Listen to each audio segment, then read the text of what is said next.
की ओर रुख करेंगे। खबर दिल्ली से है, जहां दिल्ली में थम गया चुनावी प्रचार। मिल्कीपुर उपचुनाव का भी शोर थमा। दिल्ली में अंतिम दिन दिग्गजों ने झोंकी ताकत। आप बीजेपी और कांग्रेस ने झोंकी ताकत। मिल्कीपुर में अंतिम दिन अखिलेश यादव और भूपेंद्र चौधरी ने झोंकी ताकत। मिल्कीपुर में अखिलेश यादव का योगी सरकार पर वार, जहां उपचुनाव के प्रचार के अंतिम दिन चुन चुनकर बीजेपी पर किया वार। 5 फरवरी को होना है मतदान, 8 फरवरी को आएंगे नतीजे। तो बता, दिल्ली में अंतिम दिन चुनाव प्रचार थम गया है, जहां मिल्कीपुर उपचुनाव का भी शोर थम गया है। बता दें 5 फरवरी को मतदान होना है, 8 फरवरी को इसके नतीजे आएंगे। दिल्ली में थम गया चुनावी प्रचार का शोर। मिल्कीपुर उपचुनाव का भी शोर थमा। दिल्ली में अंतिम दिन दिग्गजों ने झोंकी ताकत। आप बीजेपी और कांग्रेस ने भी ताकत झोंकी। मिल्कीपुर में अंतिम दिन अखिलेश यादव और भूपेंद्र चौधरी ने झोंकी ताकत। मिल्कीपुर में अखिलेश यादव का योगी सरकार पर वार। उपचुनाव प्रचार के अंतिम दिन चुन चुनकर बीजेपी पर किया वार। 5 फरवरी को होना है मतदान, 8 फरवरी को नतीजे आए। आप बीजेपी और कांग्रेस ने चुनाव को लेकर अपनी ताकत झोंकी है, जहां मिल्कीपुर में अखिलेश यादव ने चुनाव प्रचार किया है। को बता दें 5 फरवरी को मतदान होना है और 8 फरवरी को नतीजे आएंगे।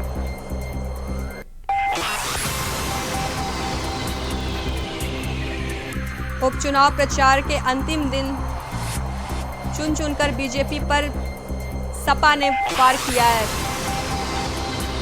तो बता दें मिल्कीपुर में अखिलेश यादव ने प्रचार किया है, जहां प्रचार में अखिलेश यादव ने बीजेपी पर कई तीखे वार किए।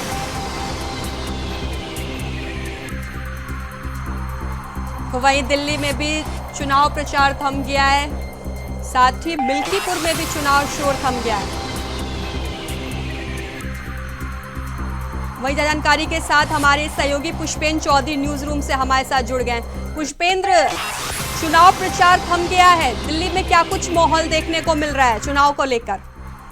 बिल्कुल दिव्या, आज दिल्ली विधानसभा चुनाव को लेकर जो चुनावी प्रचार जारी था वो आज शाम 5 बजे थम चुका है और जितने भी पार्टियों के दिग्गज हैं अपने अपनी पार्टियों की तरफ से सभी दिग्गज चुनावी मैदान में उतरे और वोटरों को लुभाने की पूरी कोशिश की। और जो आरोप प्रत्यारोप का दौर चल रहा था, सभी पार्टियों के नेता एक दूसरे पर आरोप लगाते हुए नजर आ रहे। तो आज गृह मंत्री अमित शाह ने भी कांग्रेस पार्टी पर और आम आदमी पार्टी पर जमकर हमले बोले। दूसरी तरफ प्रियंका गांधी की भी जो रैली थी वो भी आज देखने को मिली। तो आज कहीं ना कहीं जो वो चुनावी चीजें देखने को मिलती थी आज वो देखने को मिली है और सभी पार्टियों के दिग्गज चुनावी मैदान में उतरे हुए हैं। और इस चुनावी मैदान में और इस विधानसभा चुनाव में जो सबसे बड़ा मुद्दा देखने को मिला वो था यमुना का पानी। तो यमुना के पानी को लेकर जिस तरीके से इस विधानसभा चुनाव में राजनीति गरमाई है वो देखने वाली है, क्योंकि कांग्रेस हो, आम आदमी पार्टी हो या भारतीय जनता पार्टी हो, इस यमुना के पानी को लेकर तीनों ही पार्टी एक दूसरे पर आरोप लगाती हुई नजर आई थी।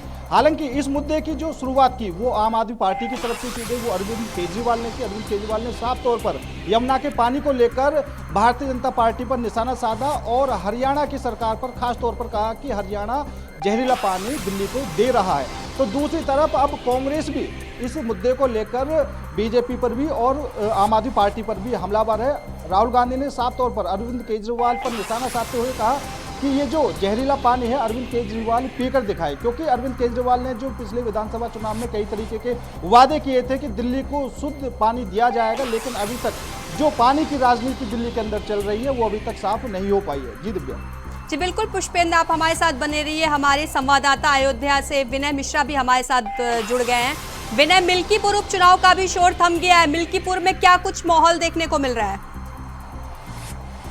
आज मिल्कीपुर में आज चुनाव प्रचार का जो है आखिरी दिन था और आखिरी दिन जो है सपा सुप्रीमो जो है अखिलेश यादव का प्रोग्राम हरियाणा सिंह बाजार में लगा हुआ था और वहाँ पे आकर के उन्होंने अजीत प्रसाद के समर्थन में जो है वोट मांगने का काम किया है और अभी कुछ ही देर बाद जो है यहाँ प्रचार पूरी तरीके से थम जाएगा। और बीजेपी में यहाँ भूपेंद्र चौधरी आए थे और अपने कार्यकर्ताओं और नेताओं से यहाँ पे बैठक की है, गुप्त बैठक की है। तो इस तरीके से जो उन्होंने भी जीत का मंत्र दिया है, इस तरीके से जो शोर सवारा चल रहा था चुनावी माहौल को लेकर वो पूरी तरीके से शांत हो जाएगा। अब लोग घर घर जाकर के गुपचुप तरीके से मुलाकात करेंगे, अपने पक्ष में वोट मांगने उनसे वो जाएंगे और सड़कों पे जो है यहाँ पे पुलिस बल तैनात है और सुरक्षा व्यवस्था के पूरे पुख्ता इंतजाम जो है चुनाव आयोग के द्वारा यहाँ पे किए गए हैं। तो इस तरीके से जो मिल्कीपुर में 5 फरवरी को चुनाव होने वाला है, उसको लेकर के सुरक्षा व्यवस्था के पूरे पुख्ता इंतजाम यहाँ पे किए गए हैं।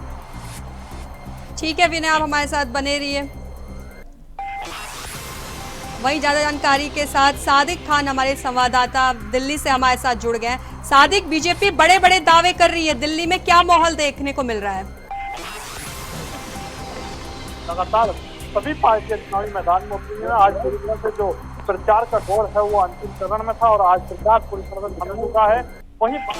वहीं बात की जाए दिल्ली में तो लगातार भारतीय जनता पार्टी भी पूरी तरह से अपने जीत के दावे करते हुए यहाँ नजर आ रही है। लेकिन अगर बात की जाए दूसरी ओर आम आदमी पार्टी की, तो पूरी तरह से आम आदमी पार्टी भी पीछे नहीं है। लगातार आज चुनाव के अंतिम दिन भी अरविंद केजरीवाल अपनी विधानसभा छोड़ के दूसरी विधानसभाओं में भी पूरी तरह से रोड शो करते हुए नजर आए। पूरी तरह से जो दिल्ली सरकार में जो पूरे अपने काम हैं उन योजनाओं को वो लोगों को गिनाते हुए नजर आए। लगातार झुग्गी बस्ती हो या बड़े बड़े अपार्टमेंट या कॉलोनी हो, उनमें अरविंद केजरीवाल का आज दौरा था। पूरी तरह से अब जो है चुनाव प्रचार थम चुका है। लेकिन कल जो है आने वाली 5 तारीख को मतदान होना है और पूरी तरह से 8 तारीख को इस पूरे का जो आज प्रचार लगातार हो रहा था उसका नतीजे सामने आएंगे। जी बिल्कुल सादिक, आप बने रहिए।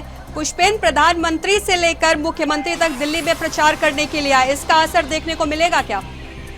बिल्कुल दिव्या, अगर हम पीएम मोदी की बात करें तो पीएम मोदी के नेतृत्व में जो और राज्य हैं वहां पर जरूर भारतीय जनता पार्टी की सरकार बनती हुई नजर आई, लेकिन दिल्ली में जो वो असर है वो देखने को नहीं मिला है। क्योंकि 27 साल से जो भारतीय जनता पार्टी का दिल्ली के अंदर सूखा है और 3 बार कांग्रेस ने जो भारतीय जनता पार्टी को करारी शिकस्त की, उसके बाद अब भारतीय जनता पार्टी की साख का सवाल यहाँ पर दिल्ली के अंदर बना हुआ है। हालांकि जो आरोप हैं वो सभी पार्टी एक दूसरे पर लगा ही रही हैं, लेकिन किसका कितना असर दिल्ली के अंदर देखने को मिल रहा है वो सबसे बड़ी बात है। क्योंकि जो यहाँ पर महिला वोटर्स हैं उनको लुभाने में अगर कोई पार्टी कामयाब हो जाती है तो वो हो सकता है कि उसको कुछ ना कुछ फायदा हो जाए, लेकिन जो महिला वोटर्स हैं वो साफ तौर पर आम आदमी पार्टी के पक्ष में जाती हुई दिखाई दे रही। जरूर अगर पुरुष वोटर्स हैं वो जरूर कांग्रेस या बीजेपी की तरफ आ सकते हैं और वो, लेकिन जो महिला वोटर्स हैं वो खास तौर पर आम आदमी पार्टी की तरफ जाती हुई दिखाई दे रही है। और जो तमाम तरह के वादे करके हम कह सकते हैं कि इस विधानसभा चुनाव में जिस तरीके के वादे हर पार्टी की तरफ से किए गए हैं, किसी ने भी वादों में कोई कसर नहीं छोड़ी। वादों को लेकर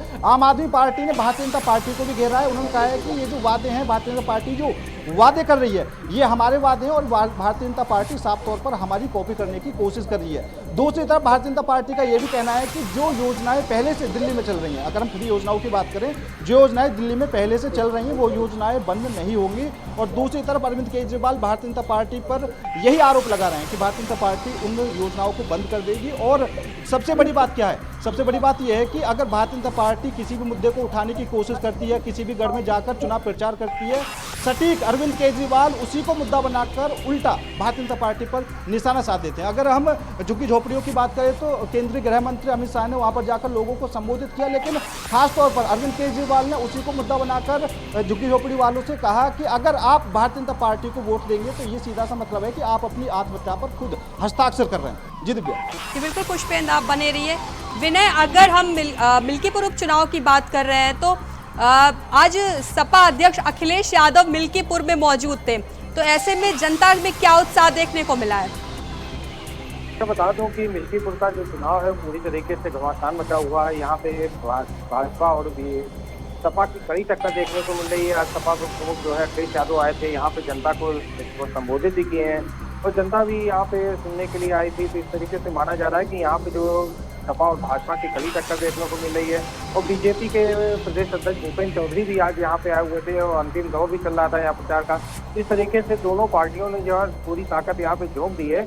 और कल 4 तारीख है, कल सन्नाटा रहेगा। परसों यहाँ पे चुनाव का होना है, मतदान पड़ना है, उसके लिए सुरक्षा व्यवस्था के पूरे पुख्ता इंतजाम भी किए गए हैं। तो इस तरीके से यहाँ पे देखा जा रहा है कि भाजपा और सपा के जो कार्यकर्ता है वो घर घर जाकर के लोगों से वोट मांगते हुए नजर आ रहे हैं, क्योंकि ये सीट सपा की हुआ करती थी मिल्कीपुर, और बीजेपी भी इस सीट को पूरी तरीके से हासिल करना चाह रही है, जिसके मद्देनजर जो है उसने कैबिनेट मंत्रियों को यहाँ पे साथ साथ उतार रखा है, 40 विधायकों को भी उतार रखा है। तो इस तरीके से पूरी जो है कोर्ट तक कोई पार्टियां नहीं छोड़ना चाहती कि दोनों के लिए जो है ये प्रतिष्ठा की सीट जो है मिल्कीपुर बनी हुई है। जी बिल्कुल विनय, आप हमारे साथ बने रहिए। सादिक, केजरीवाल ने ऑटो वालों से लेकर महिलाओं को साधने की पूरी कोशिश की है, क्या इस बार फिर केजरीवाल को लोगों का साथ मिलेगा? जी बिल्कुल, लगातार जिस तरह से झुग्गी बस्तियों की बात की जाए तो झुग्गी वासियों के दिल में पूरी तरह से केजरीवाल ने जगह बना रखी है। इस बार भी केजरीवाल का फोकस जो झुग्गी बस्ती और ऑटो वाले थे उन पर पूरी तरह से फोकस नजर आया। तो लगातार आज भी अंतिम दिन भी प्रचार के केजरीवाल झुग्गी बस्तियों में लोगों से मिलते हुए नजर आए, उनसे वोट की अपील करते हुए नजर आए। हमने कई झुग्गी बस्तियों में लोगों से बात भी की तो पूरी तरह से उनका साफ तौर पर कहना था जो तरह से केजरीवाल उन्हें सुविधाएं दे रहे हैं उनसे वो बेहद खुश हैं। वहीं बात की जाए भाजपा की तो भाजपा ने भी इस बार जो अपने संकल्प पत्र में जो दिल्ली की जनता से जो वादे किए हैं तो उस पर पूरी तरह से जो दिल्ली के झुग्गी वासी बस्ती वाले हैं, ऑटो वाले हैं, उनका कहीं ना कहीं मन बदलता हुआ नजर आ रहा है। कई झुग्गी बस्ती वालों ने कहा कि हमें इन बातों पर पूरी तरह से यकीन नहीं है, लेकिन केजरीवाल तो हमें लगातार सुविधाएं दे रहे हैं। तो कहीं ना कहीं जो झुग्गी बस्ती वाले हैं उनके मन में केजरीवाल नजर आ रहे थे। अब लेकिन सबसे बड़ा सवाल ये है कि आने वाली 5 तारीख को मतदान है, उसके बाद ही फैसला हो पाएगा कि जनता के मन में आखिर क्या है। जी बिल्कुल सादिक, आप बने रहिए हमारे साथ। पुष्पेंद्र भी हमारे जुड़े हुए हैं, हमारे सहयोगी। पुष्पेंद्र, समाजवादी पार्टी ने भी पूरा जोर लगा रखा है इस बार चुनाव में, क्या वापसी होगी? बिल्कुल, अगर हम उपचुनाव की बात करें तो उपचुनाव में समाजवादी पार्टी जिस तरीके से मिल्कीपुर में अपना प्रदर्शन कर रही है और यहाँ पर खुद सीएम योगी आदित्यनाथ भी उतरे हुए हैं, तो और जो उत्तर प्रदेश सरकार के बड़े मंत्री हैं वो भी यहाँ पर चुनाव प्रचार कर रहे हैं। लेकिन सबसे बड़ी बात यह है कि यहाँ पर जो सांसद हैं अवधेश प्रसाद, उनके बेटे अजीत प्रसाद और जो भारतीय जनता पार्टी के प्रत्याशी हैं वो भी चुनावी मैदान में हैं। तो दोनों तरफ से जिस तरीके की यहाँ पर रणनीति दिखाई दे रही है, तो क्योंकि अवधेश प्रसाद ने खास तौर पर कहा है कि यहाँ पर भारतीय जनता पार्टी नहीं जीत पाएगी और हो सकता है जो भारतीय पार्टी का जो प्रत्याशी है उसकी जमानत जब्त हो जाए। तो इस बड़े स्तर पर जो राजनीति यहाँ पर चल रही है, और अभी तक हमने एक चीज़ और देखी होगी क्योंकि महाकुंभ को जोड़कर भी इस राजनीति में देखा जा रहा है, और जिस तरीके से एक पॉजिटिव राजनीति हम यहाँ पर अखिलेश यादव की कह सकते हैं, जो उन्होंने एक्स पर पोस्ट करके जो सकारात्मक राजनीति यहाँ पर दिखाई है। तो जो पहले योगी सरकार को वो घेरने की कोशिश करते थे वो ज़्यादा नजर नहीं आई, लेकिन उन्होंने एक सकारात्मक वे में जो राजनीति होती है वो करके दिखाई, और हो सकता है इस राजनीति से अखिलेश यादव उत्तर प्रदेश में उनकी पार्टी लंबे समय तक चलेगी। जी बिल्कुल, पुष्पेंद्र बने रहिए। विनय, मिल्कीपुर हमेशा से हॉट सीट रही है, क्या बीजेपी के दावे इस बार कमाल कर पाएंगे? बिल्कुल, आपको बता दूं कि मिल्कीपुर जो है ये हॉट सीट बन गई है। पूरे उत्तर प्रदेश में 9 सीटों को लेकर के विधानसभा चुनाव हुआ था जिसमें जो मिल्कीपुर सबसे अहम सीट मानी जा रही है, क्योंकि वजह यहाँ पे है कि ये सीट जो है सपा के खाते में है। यहाँ के विधायक जो है अवधेश प्रसाद हुआ करते थे, लेकिन संसदीय सीट जीतने के बाद जो है ये सीट खाली हुई थी और उपचुनाव की घोषणा हुई थी, लेकिन यहाँ पे चुनाव जो है जब हुए थे उस दौरान नहीं हो पाया था। वजह थी कि यहाँ के बीजेपी के जो विधायक गोरखनाथ थे उन्होंने एक याचिका दायर कर दी थी जिसकी वजह से लेट हुआ। अब यहाँ पे उपचुनाव होने जा रहा है, तो इस तरीके से यहाँ पे बीजेपी और सपा के लिए दोनों के लिए प्रतिष्ठा की सीट बनी हुई है। बीजेपी भी इसमें कोई कसर नहीं छोड़ना चाह रही है। वजह है कि अयोध्या की जो संसदीय सीट थी वो हार गई थी और इस बार की जो सपा की जो सीट देखने को मिल रही है ये सपा की पारंपरिक सीट है। अब ये देखने वाला होगा सपा इस चीज़ें को कैसे अपना बचा पाती है। और बीजेपी के यहाँ पे पूरी सरकार लगी हुई है। मुख्यमंत्री योगी आदित्यनाथ ने स्वयं कमान संभाल रखी है और अपने कैबिनेट मंत्रियों को साथ साथ यहाँ पर उतार रखा है। 40 विधायकों को पूरे उत्तर प्रदेश से उतार रखा है और बीजेपी के जो कार्यकर्ता है बूथ लेवल से लेकर के मंडल लेवल तक की सभी कार्यकर्ता जो है गांव-गांव जा करके लोगों से वोट मांग रहे हैं और किसी भी कीमत पे ये इसको जीतना चाह रहे हैं। वही दूसरी ओर अभी सपा के कार्यकर्ताओं का कहना है कि यहाँ पे हम लोगों के साथ उत्पीड़न हो रहा है, मुकदमा दर्ज किया जा रहा है। और ऐसा जो है सपा के प्रदेश अध्यक्ष के द्वारा जो है चुनाव आयोग को लेटर भी लिखा गया है। यहाँ पे सपा के कार्यकर्ता है जो पे जो है पदवी जो है फर्जी दर्ज किए गए हैं। तो इसी तरीके से जो है भय मुक्त यहाँ पे चुनाव कराने के लिए चुनाव आयोग से अपील की गई, लेकिन ये कितना कारगर होता है ये आने वाली 5 फरवरी को पता चलेगा। वहीं मतदाताओं का भी कहना है कि यहाँ पे जो पुलिस प्रशासन जो है और स्थानीय प्रशासन के द्वारा जो डराया धमकाया जा रहा है, तमाम गाँवों का सर्वे किया गया, वहाँ पे पर्चियाँ नहीं पहुँच रही हैं। मुस्लिम में बाहुल्य है और यादव बाहुल्य है, तो एक परिवार के में अगर 8-10 सदस्य तो एक ही 2 पर्ची आ रही है। तो इस तरीके से प्रशासन और चुनाव आयोग पर भी यहाँ पे मतदाता जो बड़ा आरोप लगा रहे हैं कि यहाँ पे शासन के द्वारा जो है मतदाताओं को डराया धमकाया जा रहा है और निष्पक्ष चुनाव होने से जो है लोग डर रहे हैं कि आज निष्पक्ष से जो है चुनाव नहीं हो पाएगा। ठीक है विनय, बने रहिए। सादिक, 5 फरवरी को दिल्ली विधानसभा की वोटिंग होनी है, सुरक्षा के क्या कुछ इंतजाम किए गए हैं? जी बिल्कुल, जिस तरह से 5 तारीख को मतदान होना है उसको लेकर आज से ही जगह जगह जितने भी बूथ हैं, जितने जहां मतदान होना है, मतदान केंद्रों पर सुरक्षा के पुख्ता इंतजाम है। साथ ही साथ जो दिल्ली के जो बड़े वीवीआईपी जो मूवमेंट होता है उस एरियो पर भी आज जो 3 लेयर सुरक्षा के पुख्ता इंतजाम किए गए। लगातार पैरामिलिट्री फोर्स जितने भी बूथ हैं रोडों पर तैनात है। लगातार आज ही जो पुलिस की जो पूरी बटालियन है वो दिल्ली की सड़कों पर नजर आ रही है। दिल्ली पुलिस हर तरह की परिस्थितियों से निपटने के लिए पूरी तरह से तैयार है। साथ ही दिल्ली पुलिस का साफ तौर पर यही मकसद है कि दिल्ली में जो 5 फरवरी को जो मतदान है वो सकुशल संपन्न कराया जा सके। जी ठीक है, सादी जानकारी के लिए आपका धन्यवाद। विनय, आपका भी धन्यवाद। और न्यूज रूम से हमारे सहयोगी पुष्पेंद्र जुड़े थे। पुष्पेंद्र, आपका भी धन्यवाद। खबरों में आगे बढ़ेंगे, जहां प्रयागराज के महाकुंभ में आस्था का सबसे बड़ा मेला आयोजित हो रहा है, जिसमें सुरक्षा के व्यापक इंतजाम भी किए गए हैं। 24 घंटे पूरा मेला क्षेत्र सुरक्षा कर्मियों की निगरानी में रहता है। ऐसे में हमारे प्रयागराज संवाददाता शुएब रिजवी ने ऐसी एक केंद्रीय सुरक्षा कर्मियों की टीम से बात की और जाना उनकी ड्यूटी के साथ ही उनकी धार्मिक भावना के बारे में। सुनिए। क्षेत्र के चप्पे पे सुरक्षा कर्मियों की मौजूदगी है। जो सुरक्षा कर्मी हैं वो अलग अलग जगहों पर देखने को नहीं देखिए, लेकिन कहीं ना कहीं उनमें भी आस्था है। अगर उन्हें मौका मिलता है तो वो भी दर्शन करने से नहीं, क्योंकि देखिए ये सुरक्षा कर्मियों की टीम है, ये अखाड़े पे लगे हुए सुरक्षा कर्मी हैं। हम आपको दिखाना चाहेंगे और भी सुरक्षा कर्मियों की एक पूरी बटालियन, पूरी टीम है। सीआरपीएफ के जवान है, उत्तर प्रदेश पुलिस है। तो कह सकते हैं कि कुंभ के क्षेत्र में इस बार सुरक्षा के बहुत व्यापक इंतजाम किए गए हैं। जगह जगह पर आपको सुरक्षा कर्मी मिलेंगे। उत्तर प्रदेश पुलिस हो या सेंट्रल फोर्स हो, ये आरएएफ के जवान हैं। आप देखिए ये इनके साथ पूरी बटालियन है। और ये पूरा जो कुंभ क्षेत्र है वहाँ पर सुरक्षा के अलग अलग जगह हैं। हम हालांकि ये बात करने से क्या कहेंगे, आप कोई बोलेगा आप कहाँ से, देखिए ये लोग अपनी ड्यूटी के साथ समझौता नहीं करते, बहुत ज़्यादा लोगों से बातचीत नहीं करते, लेकिन इनकी निगाहें तमाम उन लोगों पर जरूर रह रही है जो जिनके मंसूबे सही नहीं है। तो कह सकते हैं कि कुंभ के क्षेत्र में अलग अलग इलाकों में अलग अलग जगहों पर सुरक्षा कर्मियों की पूरी मौजूदगी है। न सिर्फ जमीन पर बल्कि आसमान से, जल से सुरक्षा कर्मी मुस्तैदी के साथ पूरे कुंभ पर नजर रखे हुए हैं। अब अगर आप बात करें तो एनडीआरएफ की टीम लगातार पानी के अंदर रहती है और वहां से जो स्नानार्थी हैं उन पर निगाह रखती है कि उनको किसी तरह की दिक्कत ना हो। ये पूरी टीम है। ये देखिए इनके जो लीडर हैं, कमांड कर रहे हैं, वो भी यहाँ पर लगातार संवाद में रहते हैं ड्यूटी पर। जिस तरह से व्यवस्थाएं हैं उससे ये कहा जा सकता है कि इस बार सुरक्षा के लिए व्यापक इंतजाम किए गए हैं। हालांकि बात करने की फिर आप कहाँ से आए हैं? मद्रास से आए हैं। यहाँ पर जिस तरह से आप लोग ड्यूटी कर रहे हैं, यहाँ का जो माहौल है, जहाँ आपको भी तो बहुत अच्छा लग रहा होगा। मन तो करता होगा आप लोग भी जाए, तमाम साधु संतों से आशीर्वाद ले। आशीर्वाद भी ले रहे हैं, सुरक्षा भी कर रहे हैं, ड्यूटी भी कर रहे हैं। बिल्कुल। तो देखिए जो सीनियर अधिकारी कह रहे हैं, लेकिन कहीं ना कहीं जो मन में आस्था है वो भी जागती है। दर्शन भी कर रहे हैं, लेकिन पहली जिम्मेदारी इनकी सुरक्षा की है और इसलिए इनकी सारी जिम्मेदारियों को निभाते हुए पूरी मुस्तैदी के साथ कुंभ के अलग अलग क्षेत्रों में इसी तरह से जवान अपनी मुस्तैदी से ड्यूटी कर रहे हैं। Shoaib Rizvi, India wise, Prayagraj. आगे बढ़ेंगे, जहां संगम नगरी प्रयागराज के कुंभ नगर में अखाड़ों में पूरे देश से साधु संत आए हुए हैं। खास तौर पर नागा साधु भी बड़ी संख्या में मौजूद हैं, जिनका आशीर्वाद लेने के लिए बड़ी संख्या में श्रद्धालु अखाड़ों में पहुंच रहे हैं। हमारे संवाददाता शुएब रिजवी ने वहां का जायजा लिया है, देखिए यह रिपोर्ट। अखाड़ों की दुनिया को देखने के लिए श्रद्धालु में काफ़ी उत्साह है। आप देख सकते हैं कि ये नागा साधु हैं, किस तरह से आशीर्वाद लेने के लिए वहाँ पे मौजूद है। बाबाओं की जो दुनिया है उनको जानने, उनके रहस्य को, उनका आशीर्वाद लेने के लिए जिस तरह से पहुँच रहे हैं।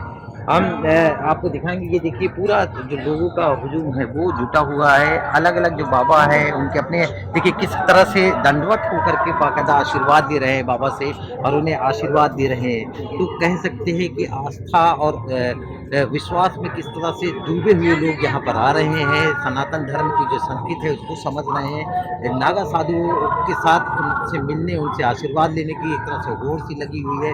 और ये बहुत ही दुर्लभ दृश्य है, क्योंकि 144 साल बाद ये मौका आया है जो कुंभ का आयोजन हो रहा, महाकुंभ का, उसमें इस तरह के साधु संत आपको तमाम मिल जाएंगे।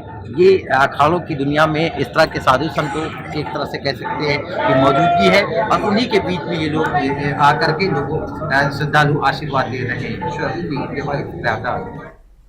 बुलेटिन में बस इतना ही। देश और दुनिया की तमाम बड़ी खबरों के लिए बने रहिए इंडिया वॉइस के साथ। नमस्कार।